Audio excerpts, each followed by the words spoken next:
Hey guys, what's going on? It's MajiinBae. Welcome back to the channel. It's that time again. It's that time that we talk about seasonals, and I'm going to give you guys the lineup that I think is probably the best and maybe what I'm going to be playing. About a 50-50 shot that I play good stuff lineup and kind of try hard and stuff. And then there's another 50% shot that I just play Rise and other bad Ionia decks and just have fun with it. Season, not exactly my season, not my kind of meta, but I have put a lot of time on ladder, so I can tell you guys what I expect to see and what I expect to do well. So without further ado, this is the lineup that I think you should play in seasonals. So this first one is Kayn Aatrox. Now this is like, there's a ton of flex slots in these, so feel free to do whatever you want with the list. Add some copies of Fan, trim on the champions, like whatever you want to do, go for it. I'm sure, you know, if you have experience with the deck, you know which version you like. But here you go. Here's a fairly standard-esque version of Kayn Aatrox, full cultist, if you will. And this deck is just, it's just strong. It's just strong. It's really good. It's actually a really high agency deck. I know some would argue with me, but I think they haven't played the deck very much. Gives you a lot of options. And honestly, one of the decks that I've enjoyed the most this season, which surprised me. This is one of the ones that I'm kind of like, yeah, all right, you know, kind of like playing this one. And it's just really, really good. You struggle into Feel the Rush and some other things, but you have absolutely insane matchups against things like Talia Ziggs. You're slightly favored against Lulu Jinx, I would say. And you curb stomp other aggro decks because nothing can keep up with your healing. You heal so much. So Cultist, I think, is a deck that can slot in basically every single lineup, period. It's just really, really good. Highly recommend bringing it to seasonals if you have any kind of experience on the deck. Not going to spend too long on this one. Let's move on. The second one is the new Katarina Gwen all-in Foyer Might deck. That was a lot of words. This one is the new kid on the block. It's the fancy thing.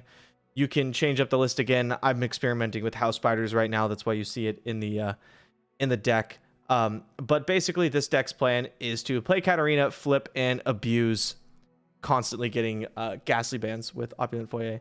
And it's really, really good. And people said, hey, won't this deck suck when people find out about Might and Shimpo tech? And the answer is no. Turns out, if you couldn't stop the Might, it's still going to kill you, even if you know it's there. So this deck popping up, honestly, some insane stats across the board. One of its weaker matchups, I would say, is probably Lulu Jinx, although it's really not that bad if you're smart about it, especially if you're playing some house spiders.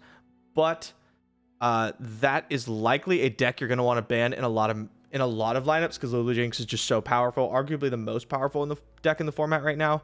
And so you could easily ban that with this deck. You have an incredible FTR matchup. Anything that looks to go long struggles against you because you're just so good at constantly putting on pressure. Constantly just shipping in with these free attacks. Katarina plus Mark of the Isles is almost like an unstoppable true combo. It's so insane because even though she has ephemeral, she bounces back to your hand. And if you didn't know this, if you're on defense, if your opponent attacks Katarina with Kayn or something and you Mark of the Isles and she hits and will survive, even though she's ephemeral, she still bounces back to your hand. Pretty nuts. This deck is absolutely insane. If I'm planning on trying hard this season at all, or honestly, even if I'm memeing around, this deck is probably still going to be in the lineup. It's so good. And then the third deck, I have a split here. And there's a couple of decks that could be in the slot. Honestly, like any lineup with these 4 decks is fine, and then you can move around some stuff as you will. I just think these 4 decks are kind of ahead of the curve. And deck number 3 is going to be Lulu Jinx. No surprise here. This deck has been terrorizing ladder since the nerfs that occurred. Just an absolutely insane deck. People are putting up insane numbers on it. Henneke played like 25 games and lost 1 of them. Like just nuts numbers. Deck is incredible. If you're thinking about bringing Feel the Rush to counter Lulu Jinx, I'm going to be the first one to warn you that that does not actually work. Lulu Jinx in the hands of a very competent pilot, not me, I would actually pick to be favored against a lot of the decks that are looking to counter it. It's so good at applying pressure. It's so good at putting pressure on you in a way that is just really hard to answer, right? It's not just like you cast an avalanche and you win the game anymore. Now you have to deal with Lulu, Now you have to deal with all the assortment of Mecha Yordles, right? There's 5 things to make Mecha Yordles in the deck. There's the Jinx endgame, which is nuts. Sometimes they just draw 2 Poro Cannons and a Sneezy Biggle Dust and you die, right? Like, the deck is so powerful. And I think you should, I think Lulu Jinx might be bring it and ban it. I think that's how good it is. So if you're not prepared for Lulu Jinx, you're gonna have a bad time. You are gonna have a bad time. This is one of the only times that I think an aggro deck is so good that you can put it in any lineup. It hasn't been that way in a long time. I think Lulu Jinx makes it good enough. The other deck I have here is Plunder. You probably haven't heard me talk about Plunder very often, and that's because I hate it. But the deck is incredibly good. It's really, really, really good.